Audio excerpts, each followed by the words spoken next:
Ouais, donc la sagesse, ce serait l'instant où on commence à comprendre le sens de la vie, où on s'est donné la marche à suivre, on tire les leçons d'une certaine expérience vécue et on diffuse un petit peu aux autres de façon poétique et philosophique. That's it, on the one. Ce qui se passe, c'est que certains utilisent le mot sagesse comme un mot passe-partout, comme une sorte de mot-clé, où à partir du moment qui se seraient, eux, fait passer pour des hommes de science, de grand savoir, de bonne moralité et de haute sagesse, eh ben, ils estiment qu'ils n'ont plus rien à apprendre des autres, qui sont les maîtres, et que tous ceux qui sont en dessous eh ben, doivent être assis à écouter sans faire de commentaires et absorber toutes leurs paroles de façon totale. Ouais. Alors, si on veut faire la parallèle, en fait, certains ont vite compris qu'avec la parole du Seigneur, avec la philosophie, la prophétie de nos ancêtres, certains ont vite compris qu'ils pouvaient facilement ramener le peuple à leur cause et évidemment en tirer un maximum de profit à partir du moment que les gens restent un petit peu ignorants. C'est-à-dire qu'il y a des gens qui cherchent la direction et qui ont assez souvent besoin de conseils ou d'un guide. Comme une sorte de conseiller spirituel, pourquoi pas, hein, de coach d'élévation mentale.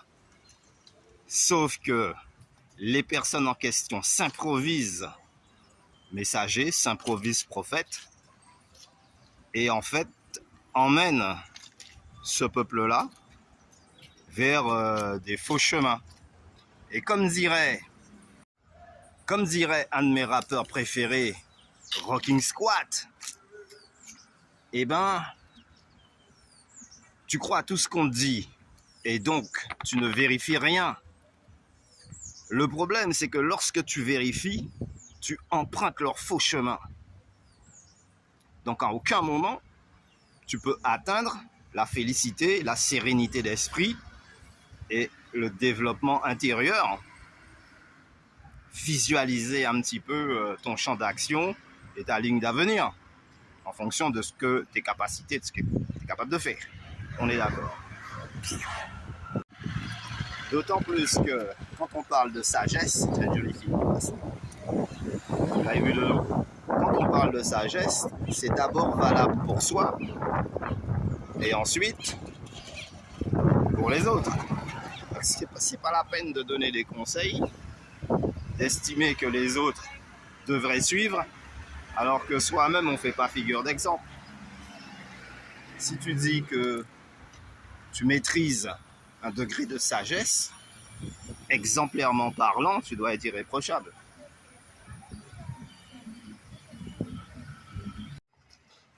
Et dans la sagesse d'esprit, il y a une approche comme une forme de transcendance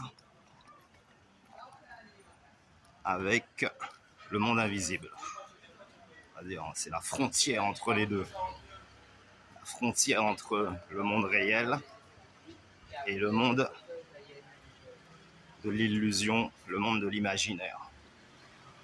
Je m'explique. Face à certaines difficultés, on est automatiquement amené à changer d'humeur. Et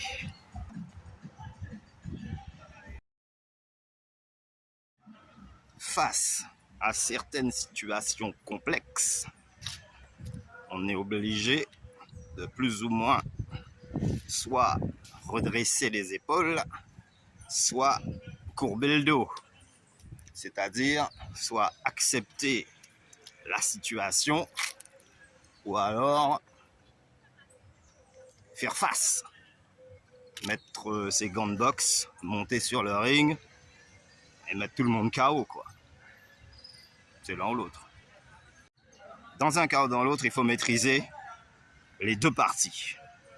Parce que, one, tu vas pas à chaque fois scier un cocotier parce que, tac, face à une situation quelque peu inhabituelle, et pareil, face à certaines difficultés, que ce soit administratives, que ce soit d'origine personnelle, relationnelle ou même dans le cadre du boulot, tu ne peux pas non plus, en tant que subalterne, en tant que simple employé ou même en tant que chef d'entreprise, en tant que patron, ouais, surtout en tant que chef d'entreprise, tu ne peux pas être conciliant, passer l'éponge à tous les niveaux, te montrer le boss le plus cool, si derrière les employés ne remplissent pas leurs fonctions ou sont irrespectueux, tout simplement. Mal leur travail. Et évidemment, tous ceux qui sont dans le cuir des bureaux, dans le feutre des moquettes, des rêves de building de verre fumé, seront forcément mis en avant, même si derrière, il n'y a absolument aucun genre humain qui émane de leur personne. On aurait dit des robots formatés à rendre les autres esclaves, tout simplement. Donc voire même jusqu'à dans le confort matériel, on pourrait dire que oui, il y a une forme de sagesse par rapport au décor, il y a une forme de zen, il y a une atmosphère qui est créée par rapport au décor environnant ou environnemental. Voilà. Donc, dans l'objectivité la plus positive qu'on puisse avancer, la sagesse est avant tout une maîtrise de soi, un savoir-être avec et envers les autres qui te permet de rester dans un équilibre mental le plus parfait qui soit, quelle que soit la difficulté face à laquelle on aurait pu être confronté. Yo, the one, best in time. This ATV number one, the station is yours. Big force and control yourself. Ouais, en résumé, on dira que tout ce qui est dans le cadre de la zen attitude, dans le cadre de la sérénité, tranquillité d'esprit, élévation de l'âme, fortification du mental, mène directement à la sagesse. Ensuite, on peut l'associer à tout ce qui est paroles philosophiques, tout ce qui est poème, tout ce qui est musique transcendantale, tout ce qui est méditation englobe le mot sagesse, qui en réalité est juste un état d'esprit, une façon d'être, un choix de vie. Number one. Et évidemment, il y a aussi le décor dans lequel tu évolues, l'environnement dans lequel tu te situes et tout ce que tu peux attirer vers toi comme étant un état positif et tout ce que tu peux aussi magnétiser.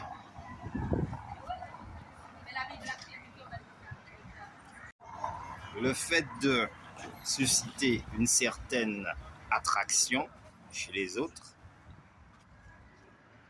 est déjà signe que tu es entré dans un monde de sagesse, dans un univers paisible, calme et serein.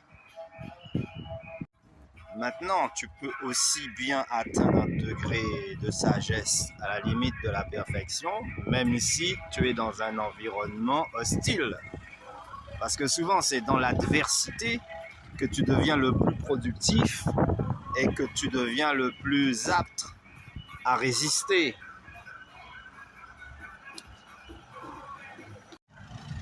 On apprend de ses propres erreurs, mais on apprend aussi des erreurs des autres.